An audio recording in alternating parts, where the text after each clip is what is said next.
na nawapongeza kwa dhati wakulima, wavuvi na wafugaji wa nyanda za juu kusini kwa kuendelea kuimarisha usalama wa chakula nchini pamoja na mikoa ya jirani. Kwa hiyo tuna kila sababu ya kuipongeza serikali ya awamu ya 6 chini ya uongozi shupavu Mheshimiwa Dr. Samia Suluhu Hassan kuendelea kutenga rasilimali fedha katika kuboresha kilimo kwa vitendo.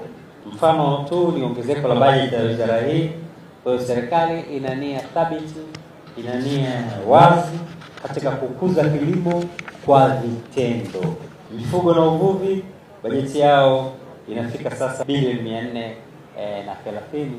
Ni ongezeko kubwa, na tunaamini kila mwaka ongezeko hili litaendelea kutokea. Ni sisi wananchi sasa tutumie fursa hii kuibana serikali kuhakikisha inatutengea maeneo ya ufugaji, kuondoa migogoro ya wakulima na wafugaji. Mpango bora wa ardhi ndio solution ya hii. Kwa hiyo bado nazikumbusha halmashauri kuhakikisha lile zoezi la kuhakikisha wana mpango bora wa matumizi ya ardhi ni endelevu na lisimamiwe. Bado tunaendelea kutoa wito wa wananchi kujiunga na mashirika, kujiunga na SACCOS, kutengeneza muunganiko ambao unatambulika kisheria na kuhakikisha wanatumia fursa za mikopo zilizoko halmashauri na taasisi ya fedha kuhakikisha wanajikwamua kiuchumi. Hakuna atakayekuletea fedha nyumbani. Tumia fursa, igeuze iwe faida, na utaona maisha yako yanaboreka. Serikali ya awamu ya 6 inayoongozwa na Mheshimiwa Dr. Samia Suluhu Hassan, Rais wa Jamhuri ya Muungano wa Tanzania, imedhamiria na inaendelea kuwezesha wananchi ili waweze kuendesha kilimo chenye tija, kwani mpaka sasa walio wengi wanatumia teknolojia duni ya uzalishaji ya jembe la mkono na matumizi ya mbolea zisizoendana na mahitaji ya ardhi. Tunaishukuru serikali kwa kutenga bajeti ya trilioni 1.1 ili kuendeleza kilimo kwa msimu wa 2026/27 na bilioni 433.3 mifugo na uvuvi.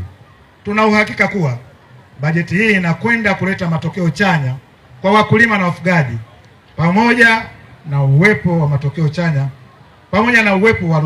wa ruzuku ya mbolea inayoendelea kutolewa na serikali itafanya wakulima kutumia kwa wingi na kwa usahihi, hivyo kuongeza uzalishaji na tija. Ndugu wananchi wa mikoa hii, tunakiri kupokea ruzuku ya pembejeo takribani 581.4 kwa msimu ulioishia 25/26 ikilinganishwa na 484.0 kwa msimu wa 24/25 za mbolea mbalimbali, na sawa na ongezeko la tani 97,000.19 sawa na 20.1%.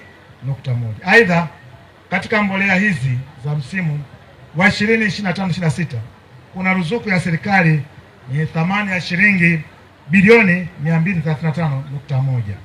Hii yote ni kwa dhamira nzuri ya kukuza uchumi kwa Mtanzania, hasa waishio nyanda za juu kusini na nchi nzima kwa ujumla. Twendeni tuzitumie siku hizi za maonesho haya kuweza kujifunza mbinu mpya, tuweze kujifunza teknolojia zitakazoweza kutusaidia kuendana na kauli mbiu ambayo mwaka huu imetolewa ya kuweza kutambua soko, kuongeza tija, ili tuweze kutekeleza dira ya maendeleo ya taifa ya 2050 ambayo kwa kiasi kikubwa sana utekelezaji wake, mafanikio yake yanatutegemea sisi wakulima, wafugaji pamoja na wavuvi ambao ndio sehemu kubwa ya jamii ya Watanzania.